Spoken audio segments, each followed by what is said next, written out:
اونچی. ہم کسی نبی کی بھی بے ادبی کر سکتے اور اپنے نبی سے بہت پیار کرتے ہیں. ہاں بہت پیار کرتے ہیں. اس کی مقدار تم واضح نہیں کر سکتے. کتنا کرتے ہیں؟ بیان کرتے کرتے 1400 سال ہو گئے ابھی تک بیان نہیں ہو سکا. اتنا پیار کرتے ہیں کہ 1400 سال ہو گئے. کتنا پیار کرتے ہیں بیان ہو سکا. ہر زبان میں کرتے ہیں. روز کرتے ہیں, صبح کرتے ہیں, شام کرتے ہیں. اور کیا کہتے ہیں؟ کروں تیرے نام پہ جاں فدا, نہ بس ایک جاں دو جہاں فدا. دو جہاں سے بھی نہیں جی بھرا, دو جہاں سے بھی نہیں جی بھرا. کروں کیا کروڑوں جہاں نہیں.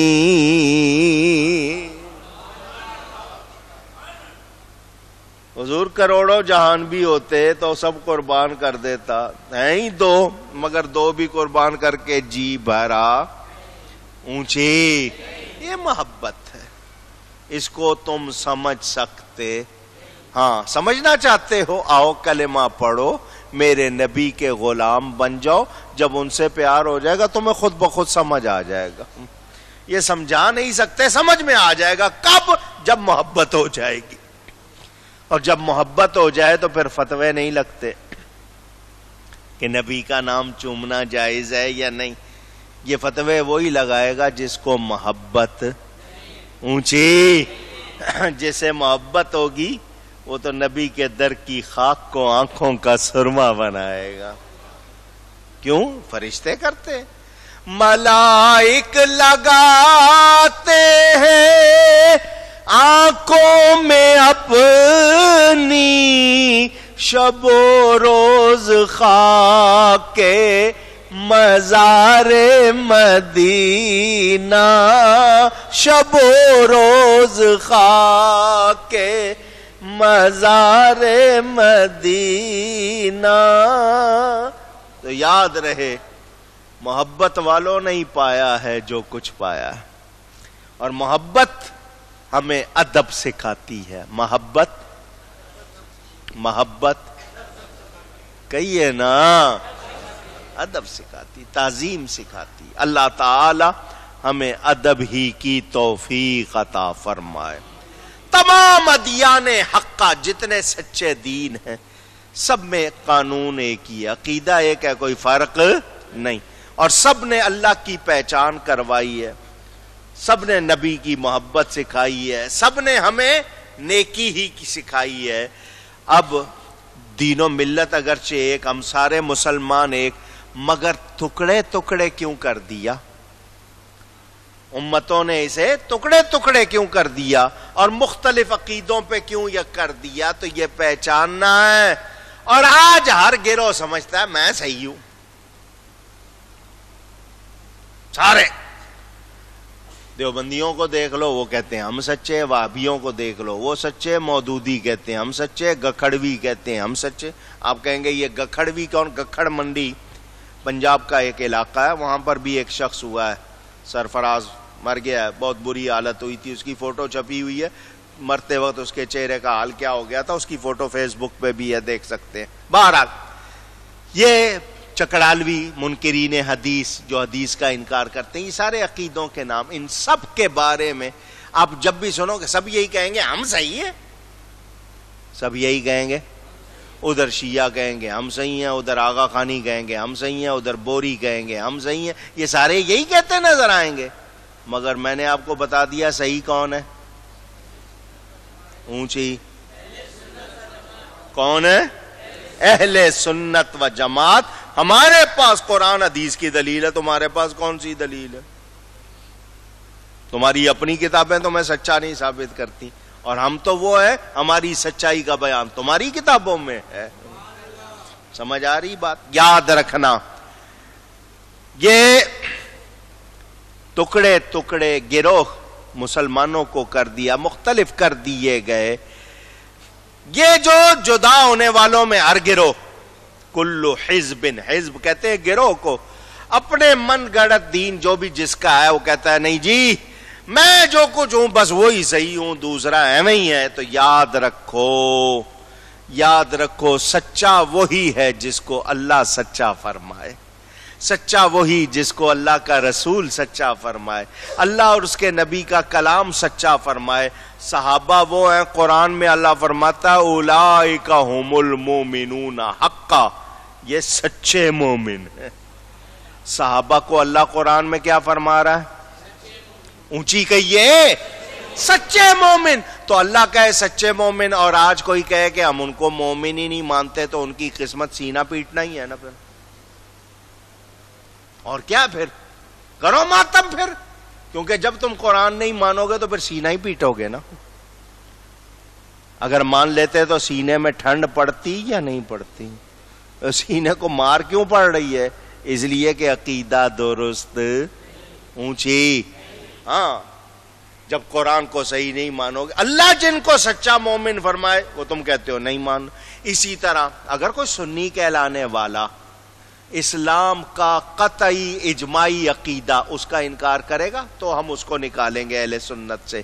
لیکن جو قطعی اجماعی عقیدے سے انکار نہیں کر رہا، کسی اور مسئلے میں الگ ہوا ہے، تو اس کو ہم صرف گمراہ کہہ دیں گے، لیکن اس کو اہل سنت سے نہیں نکال سکتے. کب نکالیں گے؟ قطعی اجماعی عقیدے کا انکار کرے گا. تو اب یاد رکھ لو جو قطعی اجماعی عقیدے، مثلا نبی کی تعظیم کا مسئلہ، اس میں کوئی رعایت ہو سکتی؟ اونچی. جو ہمارے قطعی عقیدے اس میں کوئی رعایت ہو سکتی، کوئی گنجائش ہو سکتی نہیں. کوئی صحابہ کی توہین کرے، گالی دے، اللہ والوں کی گستاخی کرے، قرآن کی گستاخی کرے، نبیوں کی گستاخی کرے، اس کے ساتھ کیا رعایت ہوگی؟ اونچی نہیں ہوگی. اور یہ کچھ لوگ کہتے ہیں کہ قادیانی بھی اسلامی عقیدہ ہے، تو جو نبی کو آخری نبی ہی نہیں مانتے وہ مسلمان کدھر سے؟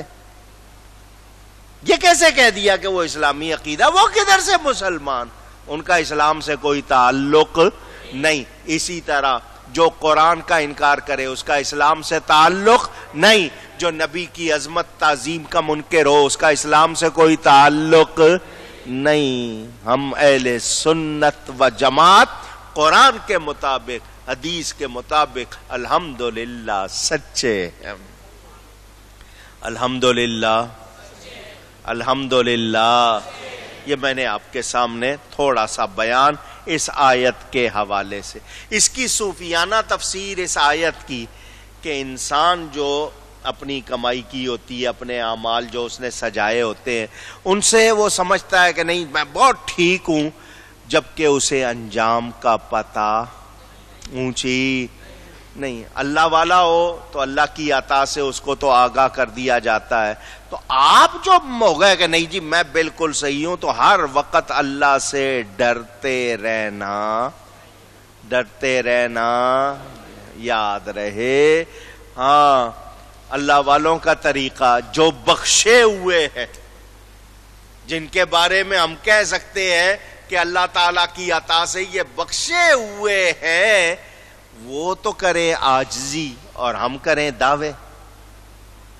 وہ تو کریں عاجزی اللہ والے اور ہم کریں دعوے، تو پھر کیا عجیب بات ہوگی نا. اللہ والوں کا کیا طریقہ؟ وہ کیا کہتے ہیں؟ کسی نے کہہ دیا حضرت جی اپنے بارے میں کیا کہتے ہو؟ فرمایا میں روز رب کی بارگاہ میں جھکا رہتا ہوں کہ اس نے میرے گناہ لوگوں سے چھپائے ہوئے ہیں. ہر وقت شکرانے کا سجدہ کرتا رہتا ہوں کہ میرے گناہ لوگوں سے اونچی. حالانکہ گناہ کرتے نہیں تھے، لیکن جملہ دیکھو. ایک بزرگ نے کہا یہ اللہ کی مہربانی ہے کہ مجھ جیسے گناہگار کے لیے زمین پھٹ نہیں جاتی. زمین سلامت ہے، میرے لیے پھٹتی نہیں ہے، تو یہ اللہ کی مہربانی ہے یا نہیں ہو؟ ورنہ ہم جیسے گناہگار کے لیے تو زمین پھٹ جائے. حالانکہ وہ نیک لوگ وہ تو کہیں یہ، اور آج ہم کہیں کہ نہیں جی ہمارے جیسا تو ہے کوئی نہیں، ہم تو بخشے ہوئے. تم اپنی فکر کرو، تم جہنم میں جاؤ گے، میں تو جنت میں جاؤں گا اپنے اعمال کی وجہ سے. عقیدے والوں کی بات نہیں کر رہا ہوں. آج لوگوں کا یہ ہو گیا جی میں تو نماز پڑھتا ہوں تم نماز نہیں پڑھتے, ارے تم تو فلانے ہو ڈمکانے ہو. اس طرح کی باتیں کرنے والوں سنو, میں اور آپ اپنے عمل پہ دعویٰ کر سکتے, اونچی عقیدے کے معاملے میں تو رعایت نہیں ہے. وہاں تو الحمدللہ کہنا ہے, اہل سنت و جماعت اور عقیدے وہی رکھنے. اعمال کے حوالے سے میں کہوں کہ نہیں جی فلانا نمازی نہیں ہے, وہ تو جائے گا ہی دوزخ میں, تو میں اس کو دوزخ میں بھیجنے والا کون؟ میں کہوں جی فلانا شخص اس نے تو روزہ نہیں رکھا, وہ تو ہے ہی جہنمی, تو میں اس کو جہنم میں بھیجنے والا کون؟ ہاں ظاہر کے حساب سے علماء کا کام, کیونکہ شریعت ظاہر کے لیے فتویٰ لگے گا کہ یہ گناہ گار ہے یا فاسق ہے یا کس درجے کا ہے, وہ فتویٰ لگے گا. مگر مجھے اپنی فکر ہونی چاہیے اور مجھے اپنے آپ کو دیکھنا ہے کہیں میں کوئی ایسا کام تو نہیں کر رہا جو مجھے جہنم لے جا رہا ہے. مجھے اپنا خیال, لیکن میں اپنے عمل کی وجہ سے کہوں نہیں میں تو بہت اچھا ہوں, باقی سب ہے بیڑا غرق سب کا, میں بالکل صحیح ہوں باقی سب غلط ہے, تو ایسا ہم سوچیں گے یہ درست ہوگا؟ پوچھ رہا ہوں. عاجزی کس کو کہتے ہیں؟ سمجھ آ جائے گی, ایک جملہ سنا دوں. سیدنا غوث اعظم رضی اللہ تعالی عنہ بیٹھے ہوئے, ایک شخص نیا نیا مرید ہوا تھا اسی دن. اس نے دیکھا حضرت صاحب کے مرید ہو رہے ہیں, لوگ محفل تھی, اکٹھے 5000 افراد مرید ہو گئے. کتنے؟ اکٹھے. وہ نیا نیا مرید ہوا تھا, کہنے لگا سب کو جنت میں لے جاؤ گے؟ سب کو مرید کیا ہے, سب کو جنت میں لے جاؤ گے؟ غوث پاک کا جواب سنانا ہے آپ کو, سنیں گے؟ فرمایا میں تو ہر ایک کے ہاتھ میں اس لیے ہاتھ دے دیتا ہوں شاید کسی جنتی کے ہاتھ میں میرا ہاتھ چلا جائے.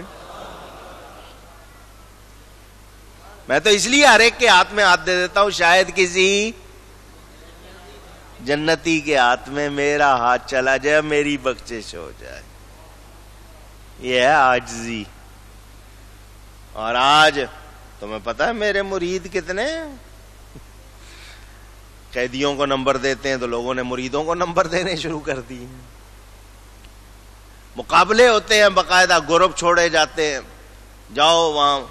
اور اکثر میں نے دیکھ لیا لوگوں کو کوئی اور نہیں سناتا, پیر صاحب کہتے ہیں چلو میں خود ہی اپنی کرامتیں سنا دوں, بنا بنا کے سناتے رہتے ہیں. الا ماشاء اللہ. یاد رکھنا عقیدہ درست اور عمل اچھا رکھنا ہے, اور پھر بھی یہ کہنا کہ اللہ راضی ہوگا تو مہربانی ہوگی, اس کا فضل ہوگا تو. باقی یہ جو اپنے آپ میں خوش ہو رہے ہیں غلط عقیدوں والے, ان کے لیے کوئی گنجائش اونچی. اللہ تعالی ہم سب کو نیکی کی توفیق عطا فرمائے. گفتگو میں کوئی غلطی ہوئی ہو اللہ کی بارگاہ میں توبہ کرتا ہوں.